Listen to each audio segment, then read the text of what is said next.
नमस्कार दोस्तों, स्वागत है आपका। मैं विश्वजीत सिंह और आज जिस महत्वपूर्ण टॉपिक पर हम बात करने जा रहे हैं बहुत ही ज़्यादा चर्चा में है, बहुत ज़्यादा न्यूज़ में है और काफ़ी लोग इसको समझने की कोशिश कर रहे हैं। काफ़ी लोगों ने डिमांड भी किया था कि इस इशू को समझाया जाए, तो मैंने अपनी तरफ से पूरी कोशिश की है कि आप लोगों को इस इशू के बारे अच्छे से बताया जा सके कि ये आखिर ये इज़राइल पैलेस्टाइन कन्फ्लिक्ट है क्या। एक बहुत ही महत्वपूर्ण कन्फ्लिक्ट है, कई सालों से, बहुत सालों से ये चल रहा है। स्वागत है दोस्तों आपका एप्रिकस एकेडमी में। अगर आपको ये वीडियो, हमारे चैनल की वीडियोस अच्छी लगें तो ज़रूर शेयर कीजिएगा। ये वीडियो भी अच्छी लगे तो ज़रूर शेयर कीजिएगा। जो लोग जानना चाहते हैं ये पूरा मसला क्या है, मैंने आपको सरल भाषा में बताने की कोशिश की है। शुरुआत करते हैं इस टॉपिक की। मैं विश्वजीत सिंह और हम इस टॉपिक पर आज बात करेंगे। इजरायली पैलेस्टीनियन कन्फ्लिक्ट एक ऐसा कन्फ्लिक्ट है जो दुनिया का सबसे लॉन्गेस्ट रनिंग और मोस्ट कंट्रोवर्शियल कन्फ्लिक्ट है। कितने ही सालों से ये कन्फ्लिक्ट चल रहा है और सबसे कंट्रोवर्शियल है। अगर बात करें, ये बेसिकली दो सेल्फ डिटर्मिनेशन मूवमेंट्स में एक कन्फ्लिक्ट है, जिसमें से एक तरफ तो ज्यूइश ज़ियोनिस्ट प्रोजेक्ट है, दूसरी तरफ पैलेस्टीनियन नेशनलिस्ट प्रोजेक्ट है। ये दोनों ही जो हैं बेसिकली एक टेरिटरी, सेम टेरिटरी को क्लेम करते हैं, अपना बताते हैं। और ये इतनी अब समस्या क्यों है समझने को इस इशू को, कि ये इतना मसला कॉम्प्लिकेटेड है कि हर फैक्ट, हिस्ट्री का हर फैक्ट, छोटी से छोटी लेके बड़ी से बड़ी चीज़ लेके वो लिटिगेटेड है दोनों साइड्स के द्वारा और दोनों के डिफेंडर्स के द्वारा। उनको डिफेंड करने वाले भी हैं, उनके अगेंस्ट में भी हैं, उनके साथ भी हैं। हर एक छोटी डिटेल पर कंट्रोवर्सी है, जितनी भी इस टॉपिक के साथ रिलेटेड है, फिर वो चाहे हिस्टोरिकल है, चाहे वो हालात के कारण हुई है। देखिए, इजराइल, पहले तो बता दूं, मैप में आप यहां देख सकते हैं इजराइल इधर मेडिटेरेनियन सी है, नीचे रेड सी है। जो इजराइल है वो दुनिया की ओनली जूइश स्टेट है, only Jewish country in the world है इजराइल। पैलेस्टीनियंस और अरब पॉपुलेशन जो उस लैंड से बिलोंग करते हैं जिसे इजराइल कंट्रोल करता है, वो इस एरिया को कहते हैं पैलेस्टाइन। और वो चाहते हैं कि इस एरिया को वो अपने नाम से, इस पूरे एरिया को या इस पूरे एरिया के कुछ पार्ट को अपने नाम से बुलाएं, यानी कि इसको पैलेस्टाइन कहा जाए। और इजरायली पैलेस्टाइन कन्फ्लिक्ट इस बात को लेकर है कि किसको कौन सा लैंड मिलता है और कौन इसको कैसे कंट्रोल करेगा। देखिए, हिस्टोरिकल इशू करें तो एंशिएंट हिस्ट्री में नहीं जाएंगे हम, थोड़ा सा बैकग्राउंड से शुरू करते हैं मॉडर्न हिस्ट्री में। तो ओटोमन एम्पायर जो है, basically much of the West Asia पर ओटोमन एम्पायर का रूल था। जो इजराइल में था रीजन, उस पर भी ओटोमन एम्पायर का रूल था 1517 से 1917 के तक। 19th सेंचुरी में जो इजराइल पैलेस्टाइन जिसको हम कह सकते हैं, उस एरिया में पॉपुलेशन वाइज देखें तो 87% मुस्लिम्स थे, 10% क्रिश्चियंस थे और 3% ज्यूइश थे। सभी जो कम्युनिटीज़ हैं वो आपस में बहुत ही शांतिमय ढंग से रहती थी। और जेरूसलम जो होली सिटी है ऑफ जेरूसलम, वहाँ पर तीनों कम्युनिटीज़ की पॉपुलेशन रफली इक्वल थी। अब होता क्या है, एक ऑस्ट्रो हंगरियन ज्यूइश जर्नलिस्ट थे थियोडोर हर्जल, उन्होंने एक आइडिया प्रोपेगेट किया कि क्यों ना कोई ज्यूइश होमलैंड बनाया जाए पैलेस्टीन में ज्यूज के लिए 19वीं सेंचुरी में, कि क्यों ना हम एक ज्यूइश होमलैंड बनाएं। इस आइडिया का नाम जो है, इस आइडिया को, आइडियोलॉजी को ज़ियोनिज्म कहा जाता है। और इस आइडियोलॉजी को बहुत सारे फॉलोअर्स मिले, जितने यूरोप में ज्यूज थे बहुत सारों ने इनको सपोर्ट किया। और जहाँ पर भी ज्यूज डिस्क्रिमिनेशन फेस कर रहे थे, उन्होंने भी इस आइडिया को सपोर्ट किया। ज़ियोनिज्म जो है, देखिए, इजराइल की एक नेशनल आइडियोलॉजी है। ज़ियोनिस्ट ये मानते हैं कि जुडाइज्म है जो, वो एक नेशनैलिटी भी है और वो एक रिलीजन भी है, दोनों चीज़ें हैं। और ज्यूज कहते हैं कि they deserve their own state in their ancestral homeland Israel. वो इजराइल को अपना एंसेस्ट्रल होमलैंड मानते हैं और वो कहते हैं कि ज्यूज डिजर्व करते हैं, ज्यूज, कि उनका अपना स्टेट हो। उसी तरह से जैसे फ्रेंच के लोगों के पास फ्रांस है, चाइनीज़ के लोगों के पास चाइना है, उसलिए ज्यूज के पास भी अपना होमलैंड हो, इजराइल जिसको हम कह सकते हैं। 1917 में क्या होता है, British government Balfour declaration announce करती है।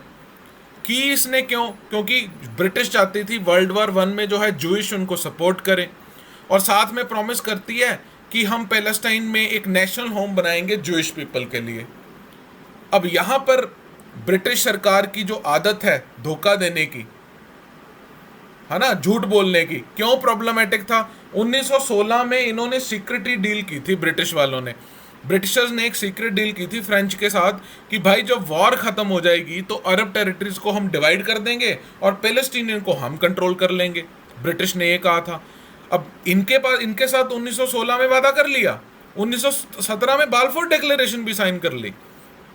अच्छा, इतनी यहीं सिर्फ चालाकी कम नहीं है। इवन ब्रिटिशर्स ने मक्का के रूलर शरीफ हुसैन को 1915 में प्रॉमिस किया था कि हुसैन का रूल होगा पूरे उस एरिया पे इंक्लूडिंग पैलेस्टाइन, अगर अरब लोग हैं वो ओटोमन एम्पायर के अगेंस्ट जाएं, अगेंस्ट उनके खिलाफ लड़ें, और उन्होंने किया भी। तो आप देखिए 3 जगह पे अलग अलग तरह के प्रॉमिस। फिर अरब जो पैलेस्टाइन थे उन्होंने इस डेक्लेरेशन को, जब उनको इस डेक्लेरेशन का 17 में पता चला, बाल्फोर डेक्लेरेशन, तो उन्होंने इसको अपोज किया, क्योंकि उन्हें ये डर था कि अगर जूइश होमलैंड यहाँ पर बन जाता है इसका मतलब होगा कि पैलेस्टीनियंस को अधीनीकरण, उनका पैलेस्टीनियंस का अधीनीकरण हो जाएगा, उनको जूइश के अंडर रहना पड़ेगा। ब्रिटिशर्स ने पहले वर्ल्ड वॉर के बाद पैलेस्टाइन में अपनी कॉलोनी बनाई। अब जैसा कि ब्रिटिशर्स की आदत थी कॉलोनाइजेशन, और उन्होंने कहा कि वो इस एरिया को तब तक रूल करेंगे जब तक पैलेस्टीनियन रेडी ना हो जाए खुद को गवर्न करने के लिए। अच्छा, ये वैसा ही था जैसे भारत की लड़ाई में, आज़ादी की लड़ाई में इन्होंने कहा नहीं, भारत को अभी ज़रूरत है हमारी, हम तब तक रूल करेंगे, तब तक नहीं जाएंगे जब तक ये खुद को गवर्न करने के काबिल ना हो जाए। इसी तरह का इन्होंने पैलेस्टाइन में किया, और इसको मैंडेटरी पैलेस्टाइन कहा गया, क्योंकि ये बना था according to League of Nations mandate. League of Nations क्या था, फर्स्ट वर्ल्ड वॉर वन के बाद बनी थी संस्था, कि ताकि इस तरह की कोई लड़ाई ना हो सके, लेकिन फेल हो गई थी क्योंकि सेकेंड वर्ल्ड वॉर लग गई थी। उसके बाद यूनाइटेड नेशन आता है, ठीक है, तो यूनाइटेड नेशन से प्रीवियस जो ऑर्गेनाइजेशन बनी थी यूएन वाला काम देखने के लिए, उसको लीग ऑफ नेशन कहा जाता है। सो इसके पहले इवन जब अपनी कॉलोनी बनाने से पहले बहुत सारे ज्यूज़ हैं वो यूरोप से पैलेस्टीनियन आ गए थे, इस होप में कि यहाँ पर वो अपना एक होमलैंड बनाएंगे, क्योंकि सेंचुरीज से उनको अलग अलग इलाकों से, एरिया से निकाला गया था। 1920 और 1930 के दशक में जूइश जो पॉपुलेशन है पैलेस्टाइन में वो हज़ारों की गिनती में बढ़ गई, क्योंकि ब्रिटिशर्स उनको ला रहे थे। बाल्फोर डेक्लेरेशन साइन की थी जिसकी मैंने अभी बात की है। इसके कारण क्या हुआ, टेंशन्स बढ़ने लगी जूइश कम्युनिटीज़ और अरब्स में, वो धीरे धीरे टेंशन जो है वो बढ़ने लग गई। 1936 में क्या होता है कि पैलेस्टीनियंस अरब्स हैं जो वो रिवोल्ट कर देते हैं ब्रिटिश के खिलाफ, क्योंकि पैलेस्टीनियंस अरब्स को लगता है कि ये उनका देश है, पैलेस्टाइन उनका देश है, पैलेस्टाइन उनकी कंट्री है, उस पर कब्जा हो रहा है, और इस रिवोल्ट को ब्रिटिशर्स दबा देते हैं with the help of Jewish militias. इस रिवोल्ट को दबा दिया जाता है। रिवोल्ट के बाद ब्रिटिश एक वाइट पेपर लेके आते हैं जिसमें वो बोलते हैं कि ठीक है, जूइश जो इमिग्रेशन है वो पैलेस्टाइन में हम कम कर देंगे, और कहते हैं कि एक जॉइंट जूइश अरब स्टेट बनाई जाए पैलेस्टाइन में अगले 10 सालों में। अच्छा, वर्ल्ड वॉर 2 में क्या होता है, बहुत सारे जूइश यूरोप को एस्केप कर देते हैं होलोकॉस्ट की वजह से। होलोकॉस्ट आपको मालूम है, हिटलर जो था, अडोल्फ हिटलर, जूइश यहूदियों के बिल्कुल खिलाफ था, बहुत सारे यहूदियों को मरवा दिया जाता है, और इसी डर से वो यूरोप से भाग जाते हैं, ठीक है, और वो पैलेस्टाइन आ जाते हैं इलीगली। जूइश ऑर्गेनाइजेशन उन्हें पैलेस्टाइन ले आती हैं। टेंशन इधर पैलेस्टाइन में बढ़ने लगती हैं। ब्रिटिश हार के जो नया यूएन इस्टेब्लिश होता है, यूएन को ये प्रॉब्लम दे देता है कि यूएन इसका हल करे। 1947 में यूएन वोट करती है और 2 रीजन्स बनाने की बात करती है कि पैलेस्टाइन को 2 भागों में बांट दिया जाए, एक तरफ पैलेस्टाइन, दूसरी तरफ जूइश स्टेट्स। हालांकि इस प्लान को जो अरब्स हैं वो रिजेक्ट कर देते हैं। An early United nation plan कि हम अर्ली जो इन्होंने प्लान बनाया कि हम इनको अलग अलग लैंड बांट दें, वो फेल हो जाता है, और हार के क्या होती है, लड़ाई। इजराइल और अरब नेशंस में बहुत सारी लड़ाइयाँ होती हैं, और उन्हीं लड़ाइयों के कारण ये सारी समस्या अभी तक सुलझी नहीं है। ये जो अभी हालात हैं वो इन दो आपसी गुटों में लड़ाइयों के कारण है। मेन दो जो लड़ाइयाँ हैं वो हैं 1948 और 1967 की, 1948 और 1967 में। 1948 में क्या होता है, इजराइल एक इंडिपेंडेंट स्टेट खुद को डिक्लेयर कर देता है। प्राइम मिनिस्टर बनते हैं डेविड बेन गुरियन। डिक्लेरेशन के करने के बाद ही 1948 में अरब इजरायली वॉर ब्रोकआउट हो जाती है। 5 अरब स्टेट्स हैं, Iraq, Syria, Lebanon, Jordan, Egypt, ये इजराइल पर हमला कर देते हैं। सीज फायर अनाउंस होता है 1949 में, वार रुक जाती है, एग्रीमेंट साइन होता है। एग्रीमेंट के अकॉर्डिंगली जो वेस्ट बैंक एरिया है, आपने न्यूज़ में सुना होगा, वेस्ट बैंक एरिया काफ़ी यूज़ होता है। वेस्ट बैंक एरिया जो है वो जॉर्डन को दे दिया जाता है, और गाज़ा स्ट्रिप, गाज़ा भी आपने सुना होगा न्यूज़ में, गाज़ा स्ट्रिप जो है वो इजिप्ट का पार्ट बन जाती है। इजराइल, देखिए इजराइल वॉर जीत आती है। और अभी यूएन ने जितनी यूएन ने अपने प्लान में बनाई थी ना कि 2 भागों में हम जगह बांट देते हैं, 2 पार्ट्स में, उससे ज़्यादा इनको एरिया मिल जाता है इस वॉर के बाद। तो ये इजराइल को फ़ायदा हो जाता है। अब ईस्ट जेरूसलम जो है उस पर जॉर्डन का कंट्रोल हो जाता है, जो ईस्ट जेरूसलम है। 7 लाख पैलेस्टीनियंस को इस एरिया से भागना पड़ता है और उनको नेबरिंग अरब कंट्रीज़ में जाकर रिफ्यूजी बनना पड़ता है। पैलेस्टीनियंस इस वॉर को नबका कहते हैं या कैटास्ट्रोफ भी, क्योंकि इस वॉर ने उन्हें स्टेटलेस कर दिया। 1956 में टेंशन दोबारा से बढ़ जाती हैं। क्यों? क्योंकि यहाँ पर आता है सुएज़ क्राइसिस। जो इजिप्ट के प्रेसिडेंट है गमल अब्दुल नसेर, वो सुएज़ कनाल को नेशनलाइज करने की कोशिश करते हैं, जिस चक्कर में सुएज़ क्राइसिस हो जाता है। इजराइल सनाई पेनिनसुला पर अटैक कर देता है और दोबारा से कनाल को कंट्रोल कर लेता है with the help of British and French. 1967 की जो वॉर है वो इम्पॉर्टेंट है आज का कन्फ्लिक्ट जो है उसको समझने के लिए, क्योंकि इसके कारण जो इजराइल है, इजराइल के पास कंट्रोल आ जाता है वेस्ट बैंक और गाज़ा स्ट्रिप का। अभी हमने आपको पीछे बताया था ना 48 में, वेस्ट बैंक तो जाता है जॉर्डन के पास, गाज़ा जाता है इजिप्ट के पास, लेकिन 1967 वॉर के बाद दोनों का ही कंट्रोल जो है वो इजराइल के पास आ जाता है। और दोनों टेरिटरीज जो हैं वो पैलेस्टीनियन पॉपुलेशन की बहुत बड़ी टेरिटरीज हैं, उनका होमलैंड है। बहुत सारी पैलेस्टीनियन पॉपुलेशन इन दोनों एरियाज में रहती हैं। आज जो वेस्ट बैंक है वो नॉमिनली कंट्रोल करती है पैलेस्टीनियन अथॉरिटी, लेकिन इजरायली ऑक्यूपेशन के अंडर है। ये इजरायली ट्रूप्स हैं वहाँ पर जो इजराइल सिक्योरिटी रिस्ट्रिक्शन लगाते हैं पैलेस्टीनियंस की मूवमेंट और उनकी एक्टिविटीज़ पर। और इजरायली सेटलर्स भी हैं वहाँ पर, ज्यूज़, जो अपनी कम्युनिटीज़ को बढ़ाते जा रहे हैं वेस्ट बैंक में। और इस तरह से indirectly they are denying the land to Palestinians. जो गाज़ा है, गाज़ा हमस के द्वारा कंट्रोल किया जाता है। एक इस्लामिक फंडामेंटलिस्ट पार्टी है जिसको कुछ लोग टेररिस्ट ऑर्गेनाइजेशन भी मानते हैं, जिस पर इजराइल ने ब्लॉकेड लगा रखा है। 1967 में क्या होता है, 6 दिन की वॉर ब्रोकआउट होती है, जिसके कारण इजराइल जो है गाज़ा स्ट्रिप, कौन कौन से एरिया अपने अंडर कंट्रोल में ले लेता है, Gaza strip, West Bank, Golan Heights, काफ़ी बार एग्जाम में भी आ चुका है तो इसको ध्यान रखना, इस एरिया के साथ रिलेटेड है, Golan Heights and Sanae peninsula, इसको अपने अंडर कंट्रोल कर लेता है। और साथ के साथ इजराइल ईस्ट जेरूसलम को भी अपने कंट्रोल में ले लेता है। 1973 में यौम किपुर वॉर ब्रोकआउट होती है। सीरिया और इजिप्ट आपस में लड़ पड़ते हैं, सॉरी गलत बोल गया मैं, सीरिया और इजिप्ट जो हैं वो इजराइल के खिलाफ जो हैं लड़ पड़ते हैं। 2 हफ्ते बाद यूएन रेजोल्यूशन के साथ ही फाइट जो है वो रुक जाती है। 1982 में इजराइल जो है लेबनान इन्वेड करता है और वहाँ से Palestinian Liberation Organization PLO, Palestinian Liberation Organization को निकाल देता है। PLO 1964 में बनाई गई थी for liberation of Palestine through armed struggle की हेल्प से पैलेस्टाइन को लिबरेट किया जाए। मीनवाइल इजराइल जो है जूइश सेटलमेंट बनाने लग जाता है उस एरिया में जिसको पैलेस्टीनियंस अपना एरिया मानते हैं, ईस्ट जेरूसलम में। सो इसके बाद इंटिफाडाज होते हैं।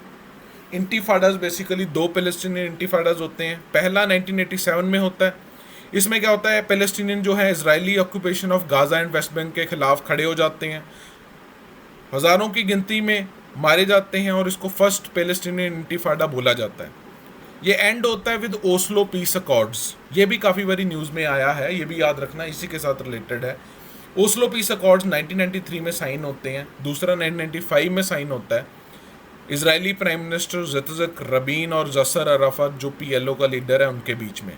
और इसके साथ ही पैलेस्टीनियन अथॉरिटी बनती है एक, और वो कुछ एरियाज़ को, इसराइल में जो कुछ एरियाज़ हैं उनको अपने कंट्रोल में ले लेती है। फिर सेकंड पैलेस्टीनियन इंतिफाडा भी होता है। होता क्या है कि इजरायली आर्मी वेस्ट बैंक के कुछ पार्ट से खुद को विड्रॉ कर लेती है 1997 में। लेकिन इन अकॉर्ड्स के कारण जो है परमानेंट पीस नहीं आई थी। जो पहले भी ओस्लो अकॉर्ड हुए थे पीस, उनके कारण परमानेंट नहीं आई थी। इसके कारण जो है सेकंड पैलेस्टीनियन इंतिफाडा होता है 2000 में। ट्रिगर ऑफ द वायलेंस होता है, क्यों होता है? बिकॉज अल अक्सा जो मॉस्क्यू जाते हैं जेरूसलम में, एक इजरायली पॉलिटिशियन आरियल शैरोन, बहुत वाइड स्प्रेड राइटिंग और वायलेंस होता है काफ़ी सालों तक जो चलता रहता है। सीज फायर फाइनली अनाउंस होती है। इसराइल प्लान करता है कि वो अपने सारे ट्रूप्स और जूइश सेटलमेंट हटा लेगा गाज़ा स्ट्रिप से बाय 2005 एंड। उसके बाद सेकंड लेबनान वार छिड़ जाती है इसराइल और हिजबुल्लाह में, लेबनान में गोलान हाइट्स और नदरन इसराइल को लेके। कुछ महीनों के बाद यूएन ब्रोकर्ड सीज फायर होता है, और हिजबुल्लाह जो है बेसिकली लेबनान की शिया इस्लामिस्ट पार्टी है और एक मिलिटेंट ग्रुप भी है। हामस वार्स होती हैं। हामस एक सुन्नी इस्लामिस्ट मिलिटेंट ग्रुप है जो पैलेस्टीन में इलेक्शन जीतता है 2006 में। 2007 में हामस फताह को डिफीट कर देता है। फताह जो बेसिकली ग्रुप था जो पीएलओ को कंट्रोल कर रहा था। हामस जो है, जिसको मैंने आपको बताया कि कई टेररिस्ट ग्रुप भी मानते हैं, वो ही काफ़ी पिछले सालों से इसराइल के साथ काफ़ी लड़ाइयाँ लड़ रहा है। फिर वो चाहे 2008 में हुई है, 2012 में हुई है या 2014 में हुई है। अभी जो रिसेंटली कन्फ्लिक्ट हुआ है वो हुआ क्यों है? देखिए, इसराइल ने डिसप्रोपोर्शनेट फोर्स यूज़ की है हामस के खिलाफ जो गाज़ा से फाइट कर रहे हैं। दूसरा एक और रीज़न है, हामस जो हैं, जो हामस ग्रुप है, उनके अंदर एक डिससेटिस्फेक्शन हो गई है विद मोहम्मद अब्बास। मोहम्मद अब्बास एक मॉडरेट पैलेस्टीनियन लीडर हैं वेस्ट बैंक में। पिछले 15 सालों में वो इलेक्शन कराने में फेल हुए हैं, जिसके कारण जो पैलेस्टीनियन लोग हैं ना, और जो हार्डलाइनर्स हैं हामस वाले, वो खुद को एलिनेटेड फील कर रहे हैं कि जैसे उनका जो है काम नहीं हो रहा है। उनका जो कॉज है, जो यूनिफाइड पैलेस्टाइन का कॉज है, वो कमज़ोर पड़ गया है इस वजह से। इस वक्त देखिए 20% ऑफ इसराइल पॉपुलेशन है, वहाँ पे अरब मुस्लिम्स हैं। अभी जो attack on Al Aqsa mosque हुआ, अब देखिए अल अक्सा मॉस्क्यू है जो उसको मुस्लिम्स अपनी थर्ड होलीएस्ट श्राइन मानते हैं आफ्टर मक्का एंड मदीना। इसके बाद जो इसराइल में कुछ अरब्स हैं, मुस्लिम्स हैं, they are also sympathising with the Palestinian cause. और दूसरा रीज़न क्या है? पैलेस्टाइन में पॉलिटिकल इंस्टेबिलिटी भी चल रही है। आपको पता है 4 इलेक्शन हो चुके हैं और बेंजामिन नेतन्याहू को पूर्ण मेजोरिटी नहीं हासिल हुई है अभी तक, जिसके कारण सिविल वॉर जैसे हालात भी बन सकते हैं वहाँ पे। तो मॉस्क पर अटैक करने के बाद इस्लामिस्ट जो मिलिटेंट्स हैं उनको भी एक अपॉर्चुनिटी मिल गई है कि हम बाकी जगह पर अटैक करें कि उनके मॉस्क पर अटैक हो रहे हैं। तो ये भी एक चक्कर है। तो अभी इस पूरी लड़ाई के दौर में चलते हुए खैर थर्सडे को एक अच्छी खबर मिली है, वो ये है कि सीज़ फायर अनाउंस कर दिया दोनों साइड्स ने। ये जो 11 दिन की ये वॉर चली है इतनी ज़्यादा, जिसके कारण गाज़ा स्ट्रिप पर बहुत सारी डिस्ट्रक्शन हुई है और लाइफ बिल्कुल इसराइल में रुक सी गई है। जेरूसलम की बात करें तो जेरूसलम बहुत इंपॉर्टेंट सिटी है। जेरूसलम एक एंशिएंट सिटी है। इसराइल और पैलेस्टाइन दोनों इस एरिया को मानते हैं, अपना क्लेम करते हैं। इसराइल क्लेम करते हैं कि ये पूरी अनडिवाइडेड सिटी उनकी कैपिटल है, जबकि पैलेस्टीनियन कहते हैं नहीं, ये उनका है, दे फाइट फॉर इट। और इस सिटी को कंसिडर होली भी माना जाता है। रिलीजियस इंपॉर्टेंस है 3 रिलीजन्स को, जुडाइज़म को, क्रिश्चियनिटी को, इस्लाम को भी। जेरूसलम को देखिए 1948 में जब इंडिपेंडेंस डिक्लेयर करता है इसराइल, तो वेस्टर्न और ईस्टर्न पार्ट्स में डिवाइड कर दिया जाता है। वेस्ट जेरूसलम इसराइल की कैपिटल बन जाता है और ईस्ट जेरूसलम जॉर्डन का पार्ट बन जाता है। 6 डे वॉर में 1967 में इसराइल इस ईस्ट जेरूसलम को कैप्चर कर लेता है, उसको भी कैप्चर कर लेता है। कुछ समय के बाद, इसराइली टेक ओवर के बाद, ईस्ट जेरूसलम जो है कुछ समय के बाद ईस्ट जेरूसलम है वो वेस्ट जेरूसलम के साथ मिला दिया जाता है और कई वेस्ट बैंक विलेजेस हैं उनको भी आपस में मिला दिया जाता है। सेम ईयर यूएन एक रेजोल्यूशन पास करता है, इसराइल को कहता है कि तुम्हें इन एरिया से पीछे हटना होगा। 1980 में जो क्नेसेट है इसराइली की पार्लियामेंट, एक जेरूसलम लॉ पास करती है जिसमें वो डिक्लेयर करती है कि पूरा Jerusalem completed, that is the capital of Israel. लेकिन इंटरनेशनल कम्युनिटी अभी भी मानती है कि इजराइल ने जो ईस्ट जेरूसलम पर कैप्चर किया है, उसको ऑक्यूपाई किया है, वो इलीगल है। बोथ इजराइल और पैलेस्टीनियन जो हैं वो जेरूसलम को अपनी कैपिटल डिक्लेयर कर देते हैं, और पैलेस्टीनियन जो है ईस्ट जेरूसलम को ज़्यादातर मानते हैं पैलेस्टाइन की कैपिटल। 2017 में यूएस प्रेसिडेंट डोनाल्ड ट्रंप हैं, उन्होंने भी पूरे जेरूसलम को इजराइल की कैपिटल माना था। देखिए, जेरूसलम जो है वो जूज़ और मुस्लिम्स, क्रिश्चियन सभी के लिए इंपॉर्टेंट है। ओल्ड सिटी ऑफ जेरूसलम जो है वो ईस्ट जेरूसलम में है, 4 भागों में बांटी हुई है, मुस्लिम, जूइश, क्रिश्चियन और अर्मेनियन।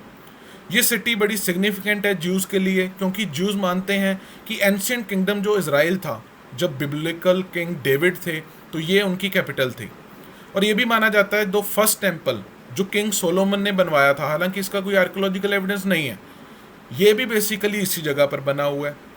ओल्ड सिटी में एक वेस्टर्न वॉल भी है जो कि सेकंड टेम्पल का पार्ट है।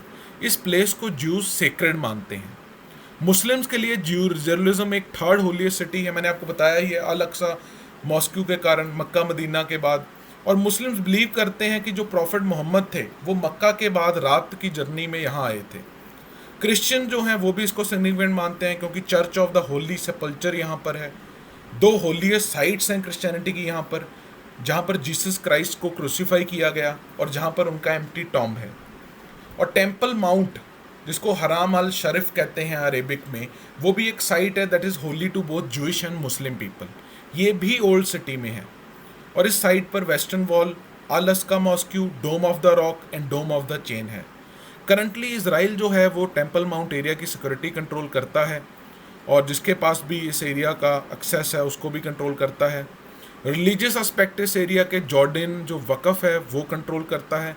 मुस्लिम्स को अलाउ है डोम पर आकर प्रे करना और अल अक्सा मॉस्क्यू पर आकर, वाइल ज्यूज़ जो हैं वो वेस्टर्न वॉल के पास प्रे कर सकते हैं। सो इस पूरे मुद्दे में, इस पूरी लड़ाई में जो जेरूसलम है, that is central to the peace talks between the 2 groups, क्योंकि इन ये जो दोनों ग्रुप हैं, इनकी जो होली साइट्स हैं वो एक ही लैंड पर हैं। और कल को अगर कोई सोल्यूशन निकलता है, कोई सोल्यूशन हम देखते हैं, तो वो इसी जो जेरूसलम उसमें एक सेंट्रल पार्ट रहेगा। और ये एक बेस्ट एग्जांपल है, 2 डिफरेंट जो है रिलीजन्स वो यहाँ आकर प्रे करते हैं इसको लेके। सो ये था खैर दोस्तों ये पूरा मसला इजराइल पैलेस्टीनियन जो डिस्प्यूट है, मैंने आपको हिस्टोरिकल लेवल से भी समझाने की कोशिश करी है। तो अगर आपको कोई भी सवाल हो, कोई क्वेश्चन हो, कुछ कमेंट हो, तो कमेंट सेक्शन में ज़रूर कीजिएगा। वीडियो अच्छी लगे तो शेयर ज़रूर कीजिएगा। आशा करता हूँ कोविड से बचे हैं, ध्यान रखिएगा अपना। धन्यवाद।